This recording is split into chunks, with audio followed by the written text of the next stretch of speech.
Bengtson Center, and really excited to be here to share with you guys today on breast augmentation. So we've actually split this kind of series up into a couple different segments. So today we're going to focus on the most common question is, after we get through the procedure and talk about the risks and all that, is that all sounds great, but what size am I going to be? And so implant sizing and implant selection is one of the kind of four critical pillars that we talk about when we do a breast augmentation. So, and it really comes down to the main thing that is the most difficult thing, I think, to get across to patients.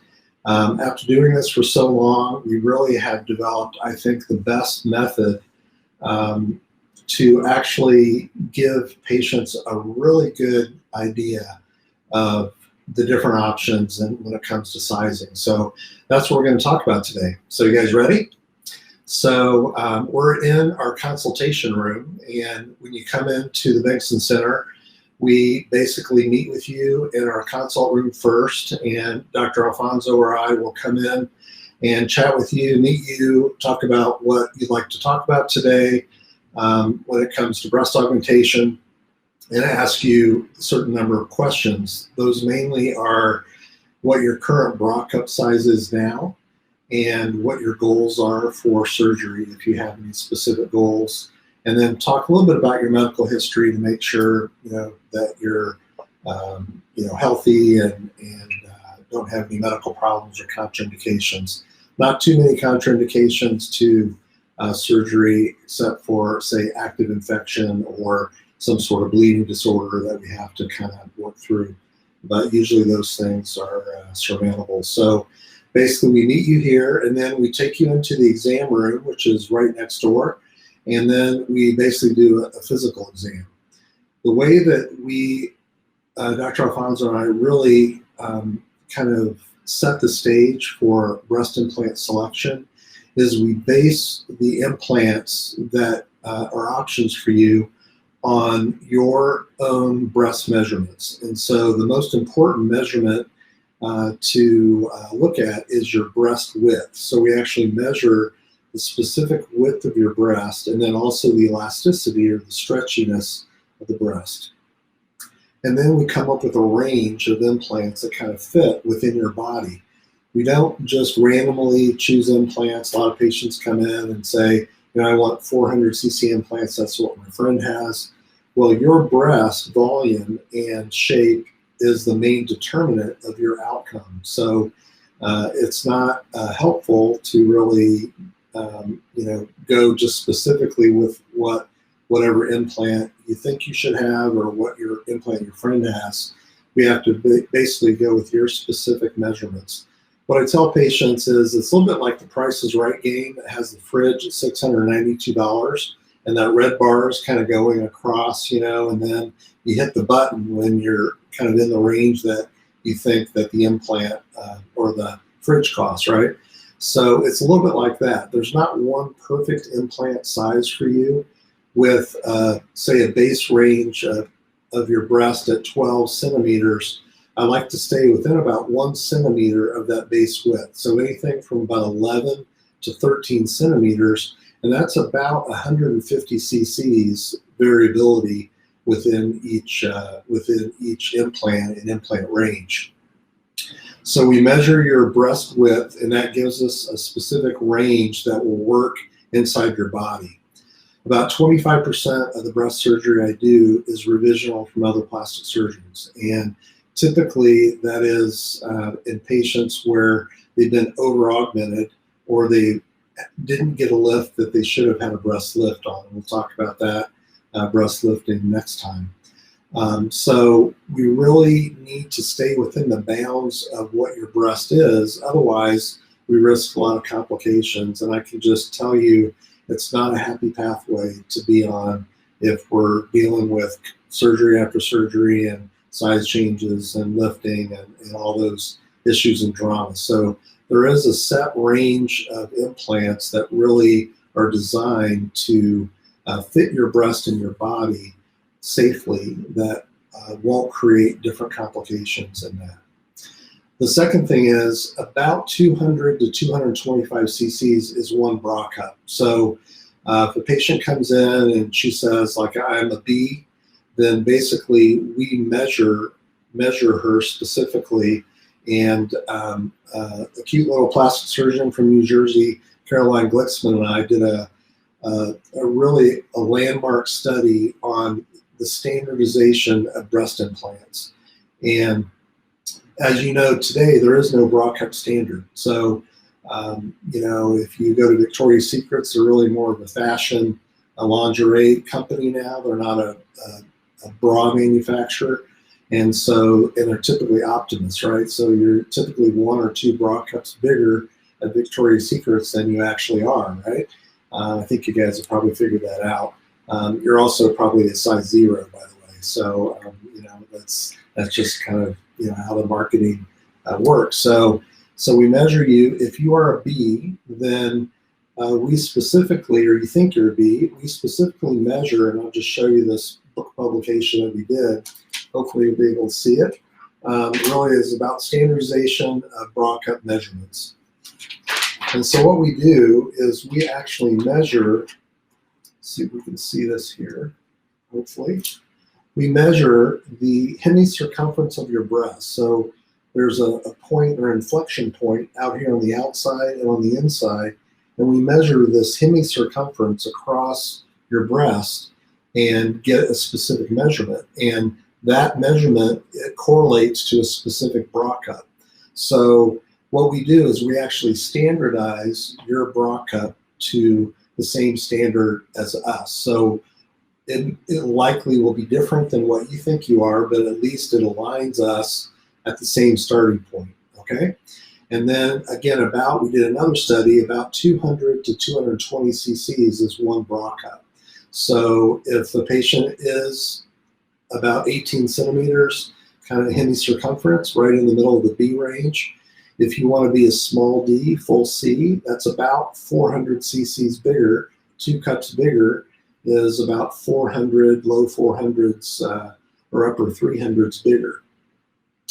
The second misconception is breast implants are at 20 to 30 cc increments, and that is only 1 tablespoon, 1 to 2 tablespoons different. So, 100 cc's sounds like a huge amount. A 300 versus a 400 cc implant sounds like a big, big difference.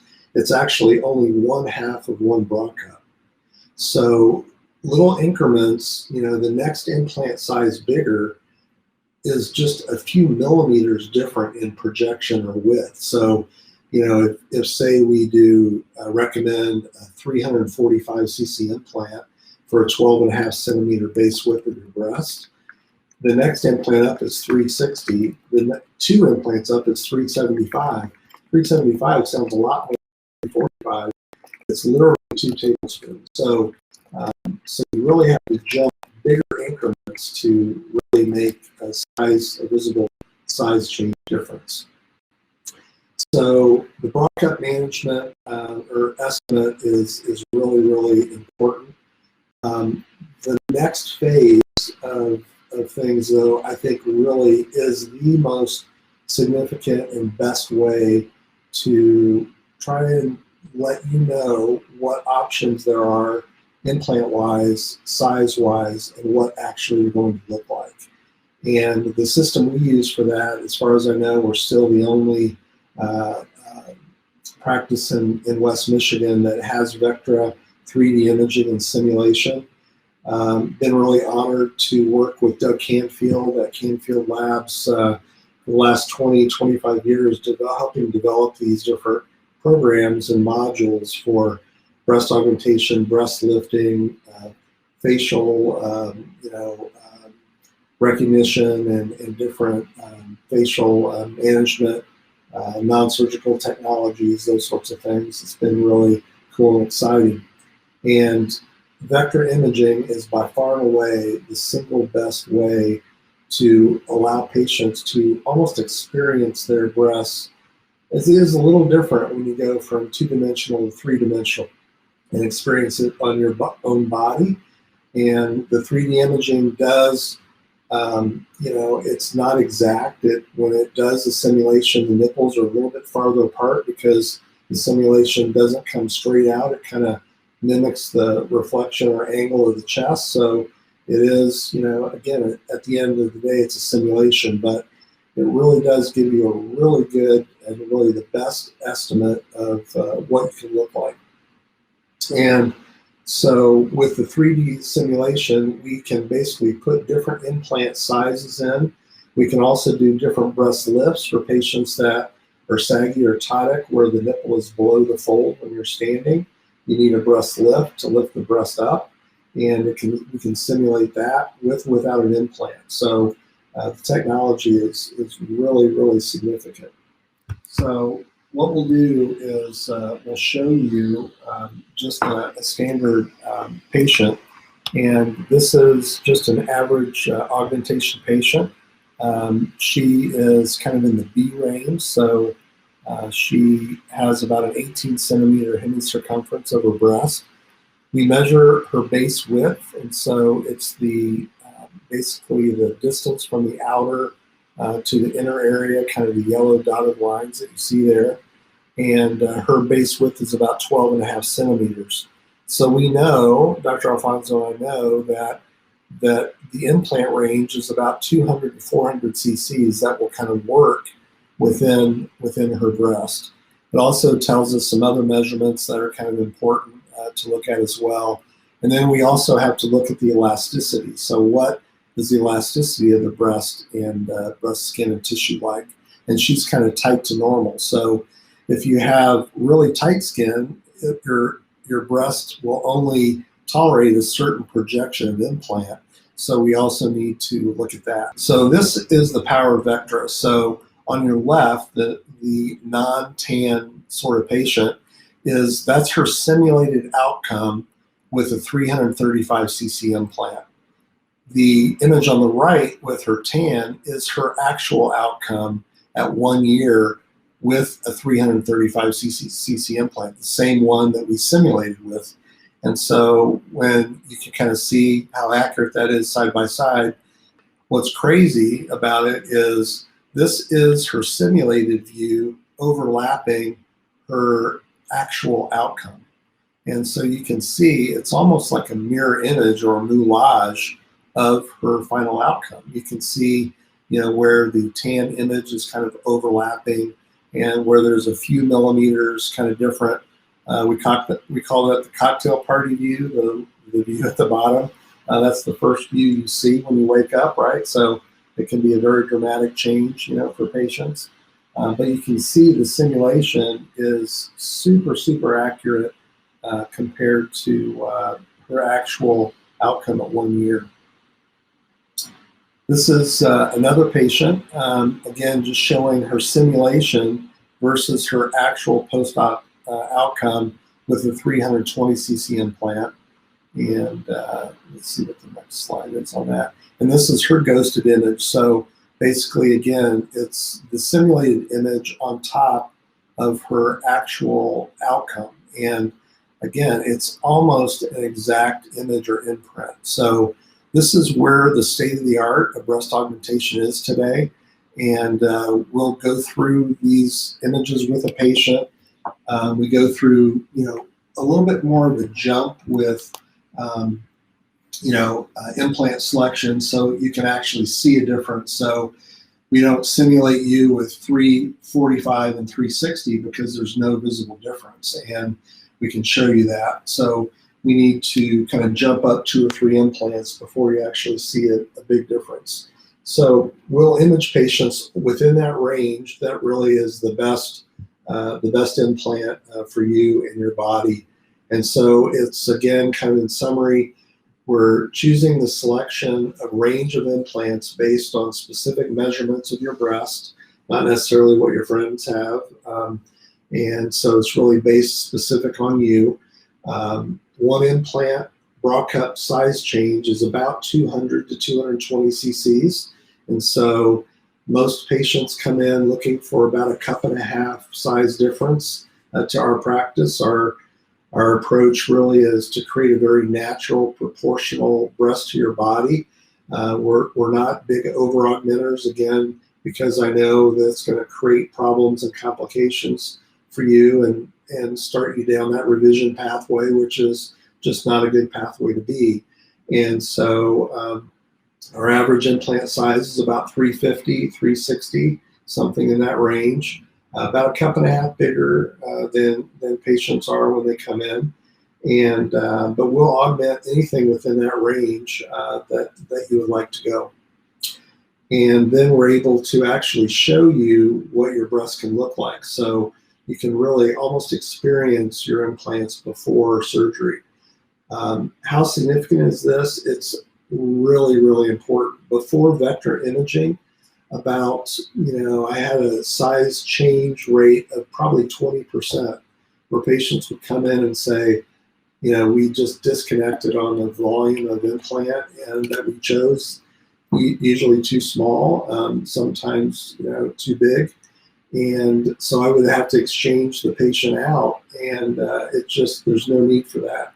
So I have not done a size change operation for probably the last 5-6 years. So, and it's very rare. It's 1 or 2, event a year sort of thing where we actually have to exchange an implant size. I think the other really important thing to get across to patients is it's always going to be potentially different than you think. And so when patients come in, usually they say, I'm happy, I wish I was a little bit bigger, or I like it when I was a little bit more swollen. Well, usually a little bit bigger is 75 to 100 cc's bigger. And that typically, if you're augmented in the maximum part of the range there, it's going to kick you out of the range that we would recommend. So I think the most kind of educated statement is this is really the best breast implant size for me, for my breast and my body. And that's kind of where we have patients kind of end up. So that's a little bit about the implant sizing and implant selection and stuff that we use. I wanted to talk with you a little bit about the implants that we recommend, because essentially just recommend one implant style and size. And I really believe that Allergan has the best smooth implant on the market today. It's a gummy bear, highly cohesive implant. Implants, basically the important things about them are the shell elasticity, the amount of fill that's in an implant, and then also how cohesive or sticky is the gel. The soft touch or highly cohesive implants that we use, the big differences are they're very strong. So the implant shell can handle about 6 million mammogram pressures before the shell starts to break down. One of my crazy buddies from Toronto sent me a video of a Porsche running over a breast implant that didn't break. So I just got a new Ford F-150. So this summer I'm going to run over one of our implants with my truck, and I'm going to send him the video back. I'm sure it can tolerate the weight of even a truck. So they're very, very strong shells. The other important thing, they're overfilled, so it minimizes the wrinkling and rippling. But the most important thing about overfilling is without any wrinkling and rippling, the implant can't rub on itself. And that's what used to cause shell failure or shell fracture and breakdown over time. So with the inability of the implant to actually rub on itself, I really believe these implants are going to last 20, 30 years or longer. One of the things we're going to talk about in the next couple visits that we have about breast augmentation is high-resolution ultrasound. So we've actually designed a high-resolution ultrasound system to look at your implants inside your body. So you don't need to randomly exchange them every 10 years. You don't need $4,000 MRIs to assess the ability. I can tell you if your breast implant's intact or if there's any abnormalities in 15 seconds. And so it's just a great way to follow up and evaluate breast implants long term. That was one of the questions that we had. looking at implants inside your body. The third thing that's really, really important about the new implants is the gel on the inside is a very highly cohesive, like a gummy bear. And so basically I've cut one of the implants in half for you to kind of see. So basically all of the gel stays inside the shell. So even when you cut the implant in half, when the implant is compressed, the gel, kind of moves around a little bit. You can kind of get it to express and kind of come out. If you can see a little bit better against the black of my shirt, so you can get it to come out, but when you relieve the pressure, it just goes back in. So other implants, basically have a more liquidy. It's not liquidy, runny sort of material, but it's not as highly cohesive or sticky as this implant. So even if the shell would fail over time, which is unlikely, we've been ultrasounding and using this implant for about 8 years and have not had any diagnosis of an implant shell problem yet. Even if it would, though, the gel is essentially going to stay inside the shell. If we find a shell abnormality, we still need to replace the implant just for the integrity, and the manufacturer replaces your implants for life. So they have a great warranty for that. So we will show you the devices and stuff that we use. But to me, by far and away, the best implant on the market today. So let me go into a couple questions, and then we'll wind down. So first question was, and it's a really common question actually, does the cost vary on the implant size? And no, it's just, all the implants cost the same. If you buy a bigger implant or you need a bigger implant, it doesn't cost more than a small implant. And then the second question from that was, I'm a full C and I want to be a double B.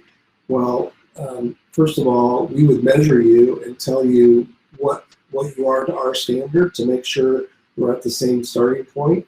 If you truly are a full C and your soft tissues can kind of accommodate, a 2-cup increase, then we can definitely do that. So it really depends, again, what specifically your measurements are, what your elasticity is of your breast, and what really that, we can kind of do. But typically we can definitely go up to 2-cup sizes bigger in most patients. Next question is, where are the scars that you choose? So one of the main complications we're going to talk about next time is capsular contracture, or extra scar tissue around the implant.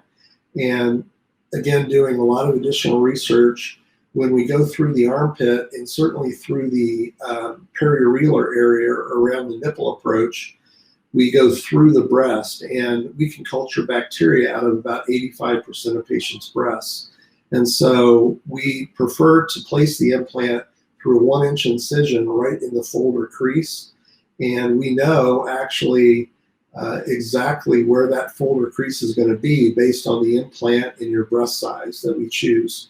And so we make the incision right in the crease, so it's within just a few millimeters of that. We modified some lights and instruments to place the implant completely bloodless, and again, we'll talk about that in future procedures and webinars. The scar is very well hidden. I always tease patients and say the only way you see that is if you grab your breast and lift it up, or you're upside down on a pole. So, one of those things, all bets are off, but the incision does heal really well. It's in a great position. For patients who have prior surgery, typically we are doing scar revisions at the time.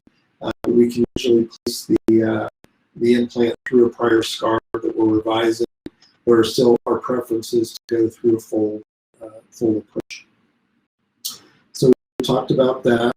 How long do implants last? Kind of covered with high-resolution ultrasound approach to stop broke, don't fix it. So we can get gone with the days of just randomly replacing implants at 10 years or getting expensive MRIs, those sorts of things. We follow our patients usually every other year. Just scan your implant, talking about your dog and your new house and what your kids are up to, and just incorporate that into our post-op routine. I image on average probably 7 to 10 patients a day when I'm in clinic, and just following up that way. And just gives you great peace of mind, for following things. A lot of patients will come in after a car accident or some trauma or whatever, worry about their implants. Again, usually they're fine, but we can scan your implants whenever you'd like. Let's see. What factors do you consider when choosing a breast implant size? Again, the way that we look at sizing is we base it on your own specific measurements of your breast, give you a range, and then we allow you to choose in that range. But I think being a plastic surgeon, we still ultimately have to be a doctor, and I know that you're going to create complications if we go too small or too big. And so I'm not going to do a procedure that has known complications, mainly because I deal with fixing those all the time, and I don't like to take my own patients down that pathway. So I think it's really important to stay within that range and then choose implants based on that. But it's basically based on the pocket. So we're essentially trying to restore the volume of your natural breast.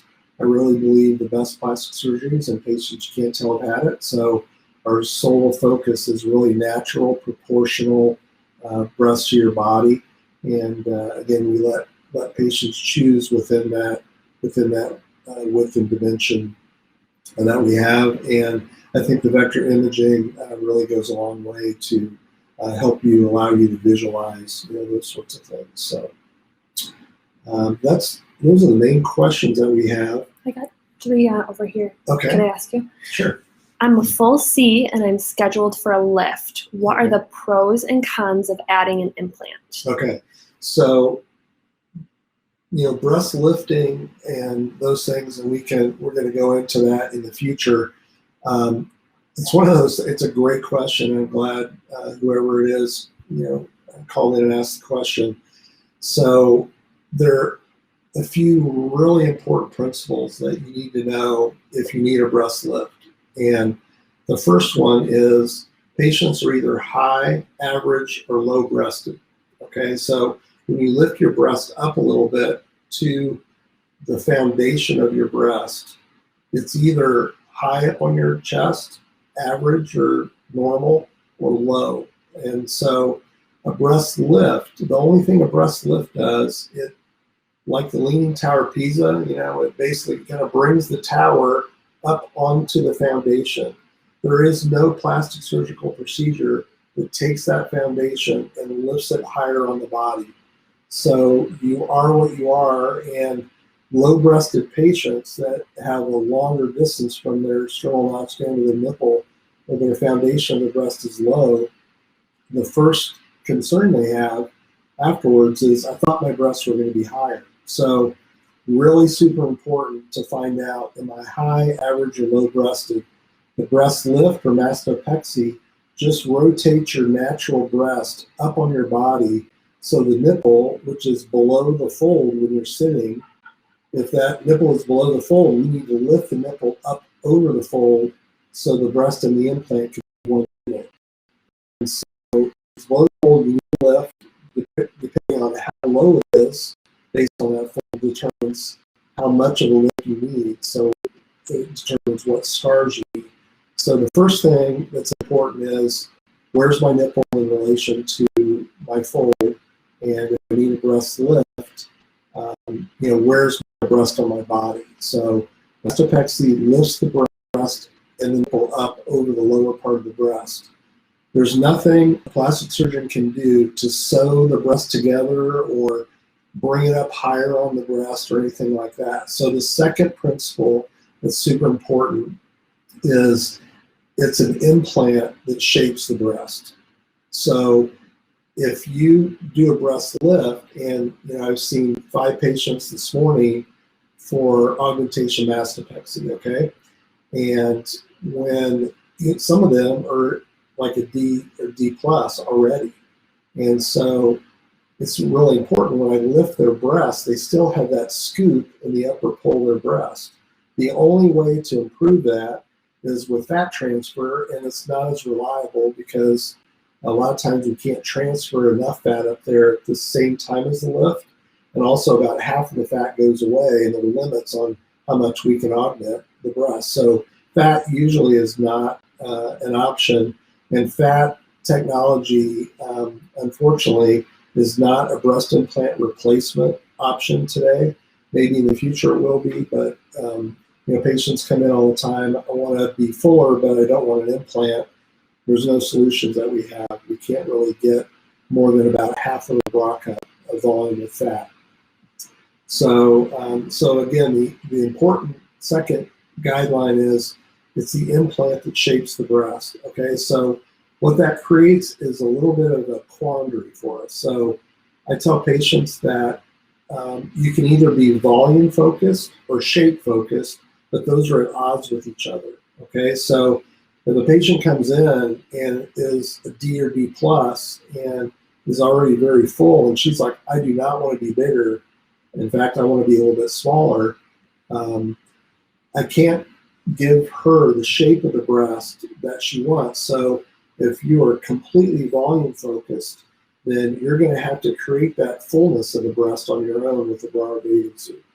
That's just the way it is. And so most patients are a little bit shape conscious. Like, I want my breast to have nice upper pole, volume. So it's a little bit contoured up top, and I have some fullness. Shape's important to me, and so if that's true, we have to put an implant in to create any shape, because otherwise you're still going to have that contour deformity up top. Usually we can find kind of some overlapping ground in there, but sometimes patients are very, very volume focused. We can remove a little bit of breast tissue from the sides, and so we can do this plus minus technique where we remove a little bit of breast tissue where you don't want it and put a small implant where you do. And so for augmentation mastopexy patients, what I tell them is we're putting an implant in, but it's a very low profile implant, and we'll bring one next time so you can kind of see the different profiles. We use a very low profile implant, very small, it's a little baby implant, as a shaper, not an augmenter, it's just a shaper. And if we put 160, 180 cc implant in, we can correct that swoop in the upper pole with just a little bit enough volume to give you a little bit of a nice contour and shape. So those are the important things. Mastopexy lifts the breast, does not add volume to the upper pole. We need to use an implant to create that volume and shape of the upper pole to change the volume of the breast. So it was a super long, complex answer to a really easy question. I hope you followed that well. Can you change the shape of the areola during a surgery? So the areola or areola is the pigmented area around the nipple. And whenever we do a breast lift, we're always changing the diameter of the nipple areola complex. If you don't need a lift, your nipple is above the fold and it's in good position, that you have a very large areola, we can't actually reduce the size of the areola. What you're doing, though, you're trading a scar for the areolar size. And most of the time it's a great trade. It's usually just a fine hairline scar that is present or visible, but it is a scar. There's a junction of the nipple areola and the skin, so it's a little bit of a cookie cutter sort of thing. If you look at an areola, it is never round. It's always kind of oblong or different shape, and also the areola margin blends into the skin, so there's not like a junction of like where the areola stops and my skin starts.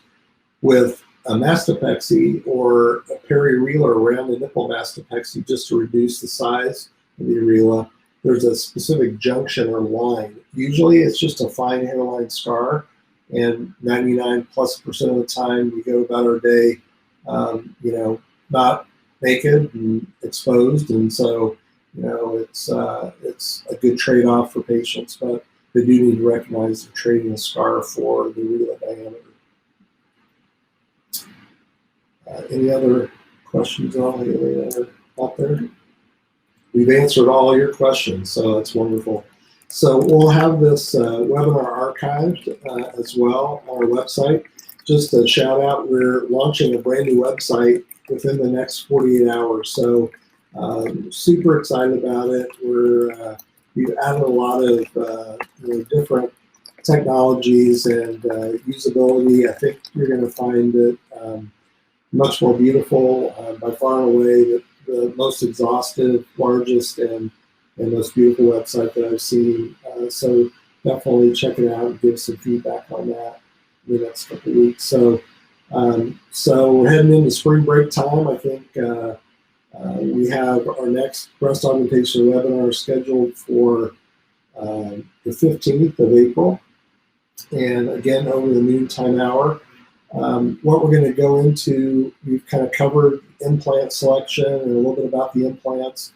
What we're going to cover is specifically the surgical aspects, some different things we do to do the surgery completely bloodless with minimal swelling that allows for fast track recovery, basically a 24-hour recovery. Well over 90% of patients feel good enough to go out to dinner the same night of surgery without narcotics. And so the state-of-the-art with breast augmentation, with some of the pain management and injectables we can use from long-lasting numbing medicine is really exceptional now. And then we'll also talk about some of the mastopexy, like when do I need a mastopexy and that, or breast lift. And then we'll also talk about high-resolution ultrasound very specifically and go through some other questions that you have. So thanks for your time today. It was great being with you, and we'll see you soon.